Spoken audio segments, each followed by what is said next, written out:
2 फरवरी 2026 रात के करीब 8 बजे ईस्ट दिल्ली का मयूर विहार फेस 1 एरिया हर रोज की तरह सोम बाजार में भारी भीड़ हो चुकी थी और इस शोर शराबे के बीच 22 साल का लड़का अरुण राज अपने घर पर सुकून से खाना खा रहा था। तभी उसके फोन की घंटी बजती है। अरुण जैसे ही फोन उठाता है तो दूसरी तरफ से एक घबराई हुई आवाज आती है, भाई मेरा झगड़ा हो गया है, मुझे बचा लो। अरुण फौरन खाना छोड़कर निकल पड़ता है। उसे अंदाजा भी नहीं था कि वो मदद करने नहीं बल्कि उस जाल में कदम रखने गया है जिसे बड़ी खामोशी से बिछाया गया था। ठीक 15 मिनट बाद मयूर विहार के उसी बाजार में चीख पुकार मच जाती है। अरुण जमीन पर पड़ा हुआ था और सबसे हैरानी वाली बात ये थी कि वो शख्स जिसने उसे मदद के लिए बुलाया था वो वहाँ से गायब था। आखिर कौन था जिसने अरुण को कॉल की थी? क्या वाकई कोई झगड़ा था या फिर कोई सोची समझी साजिश? आखिर क्यों हजारों की भीड़ के सामने एक लड़का 10 मिनट तक तड़पता रहा? भरोसे के नाम पर मौत का सौदा किया गया था। Welcome to the case, this is scratch crime. उस रात सोम बाजार के उस शोर शराबे के बीच जो हुआ उसने दिल्ली की कानून व्यवस्था और हमारी इंसानियत दोनों को शर्मसार कर दिया। पुलिस मौके पर पहुंचती है, पंचनामा होता है और अगले दिन अखबारों की सुर्खियों में ये खबर आती है कि मयूर विहार में एक डिलीवरी बॉय की हत्या हो गई है, जिसे एक डिलीवरी एग्जीक्यूटिव बताया जा रहा है जो पेशी से डिलीवरी एग्जीक्यूटिव था। लेकिन जब पुलिस जांच की तह तक पहुंची तो पता चला कि ये सच का सिर्फ एक हिस्सा था। अरुण कोई डिलीवरी बॉय नहीं था बल्कि वो एक मेहनतकश और अपने माता पिता के साथ इडली डोसा लगाता था। उसके सर पर पूरे घर की जिम्मेदारी थी। पटपड़गंज का रहने वाला ये लड़का अपने परिवार का एकलौता सहारा था जिसका ना कोई क्रिमिनल रिकॉर्ड था और ना ही किसी के साथ कोई पुरानी दुश्मनी। वो एक सीधा साधा लड़का था जो गलत वक्त पर गलत लोगों के साथ फंस गया था।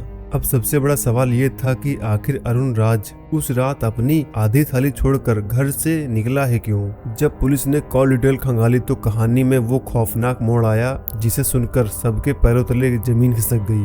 अरुण को उस रात घर से बाहर बुलाने वाला कोई और नहीं बल्कि उसका दोस्त मयंक था। वही मयंक जिसके एक फोन पर अरुण ने अपना खाना छोड़कर उसकी मदद के लिए दौड़ पड़ा। मयंक का कॉल आने के बाद अरुण तुरंत बंसल चौक आचार्य निकेतन पहुंचता है। ये जगह मयूर विहार की सबसे व्यस्त जगहों में से एक है जहां हर वक्त लोगों की भीड़ रहती है। लेकिन वहां पहुंचते ही अरुण को समझ आया कि यहाँ कोई मामूली झगड़ा नहीं बल्कि उसकी जान के लिए एक गहरी साजिश की गई है। वहाँ मयंक के साथ 3 लड़के और मौजूद थे। गवाहों और सीसीटीवी फुटेज के मुताबिक वहाँ दोनों पक्षों के बीच तेज बहस शुरू होती है और जैसे ही बात हाथापाई पर पहुँचती है तो मयंक वहाँ से भाग जाता है। अब अरुण वहाँ अकेला रह गया उन 3 लड़कों के बीच। तीनों के पास धारदार चाकू थे। उन्होंने अरुण पर हमला कर दिया। इतनी बेरहमी से वार किया कि अरुण को संभलने का मौका ही नहीं मिला। हमला करने के बाद तीनों आरोपी एक मोटरसाइकिल पर सवार होकर भीड़ का फायदा उठाते हुए फरार हो गए। ये सिर्फ एक अचानक हुआ झगड़ा नहीं लगता। अरुण की बहन और मां ने एक बेहद संगीन आरोप लगाया था। उनका दावा था कि जब अरुण घर से बाहर निकल रहा था तब उनके घर के पास एक लड़की खड़ी थी। जैसे ही अरुण गली से बाहर निकला उस लड़की ने उन हमलावरों को फोन पर इशारा किया कि टारगेट निकल चुका है। सुनने में आया कि एक लड़की भी थी साथ में। मेरे बेटे अगर ये सच है तो ये एक सोची समझी हत्या थी। पुलिस ने मयंक को हिरासत में लिया। मयंक का बयान बार बार बदल रहा था। माँ का रोना दिल चीर देने वाला था। अगर मयंक उसका दोस्त था तो वो मेरे बेटे को अकेला छोड़कर क्यों भागा? उसने मेरे बेटे को मरवाने के लिए बुलाया था। हजारों लोग वहां मौजूद थे। जब उन तीनों ने अरुण पर हमला किया तो किसी ने आगे बढ़कर उसे क्यों नहीं बचाने की कोशिश की? सीसीटीवी फुटेज और चश्मदीदों के माने तो अरुण लगभग 10 मिनट तक के वहां तड़पता रहा। वो अपनी गर्दन उठाकर लोगों की तरफ देखता रहा, शायद मदद की उम्मीद में। लेकिन लोगों को डर था, पुलिस का, कोर्ट कचहरी का। किसी ने फोन निकाल कर वीडियो बनाया तो कोई बस रास्ता बदल कर निकल गया।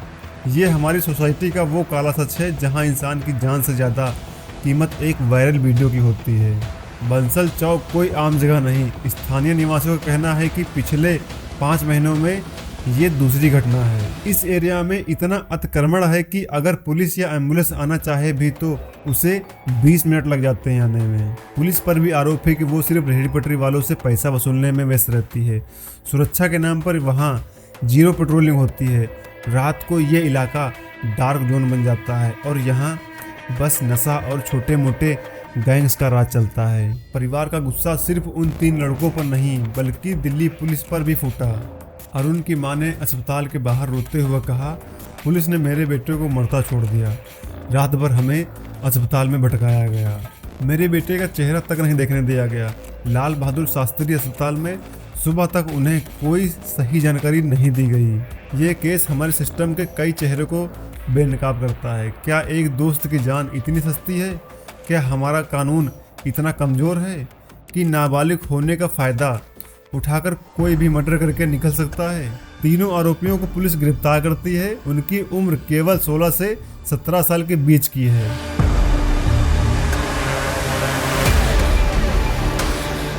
पुलिस जांच के मुताबिक ये लड़के इलाके में अपना दबदबा बनाना चाहते थे।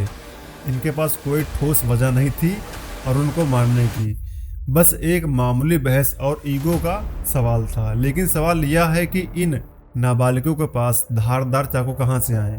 कौन है वो जो इन बच्चों को सुपारी किलर की तरह तैयार कर रहा है? जुवेनाइल जस्टिस एक्ट के मुताबिक इन लड़कों को कुछ ही सालों में सुधार गृह से रिहा कर दिया जाएगा। क्या 22 साल के अरुण की मौत का हिसाब इतने में ही हो जाएगा? इस केस की फाइल अभी बंद नहीं हुई है। कई ऐसे सवाल हैं जो दिल्ली पुलिस को अभी देने बाकी हैं। अगर वो लड़की साजिश का एक हिस्सा थी तो उससे अभी तक क्यों नहीं पकड़ा गया?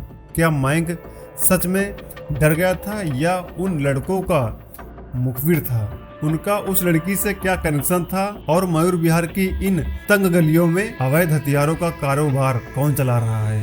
अरुण का घर आज खामोश है। उसके पिता का वो ठेला अब नहीं लगेगा क्योंकि उनका हाथ बिताने वाला हाथ अब हमेशा के लिए ठंडा हो गया है। एक माँ अपने बेटे की आधी अधूरी छूटी हुई थाली देखकर रो पड़ती है। अरुण की गलती सिर्फ इतनी थी कि उसने दोस्ती निभाई। उसने उस कॉल पर भरोसा किया जो उसके लिए मौत का पैगाम लेकर आई।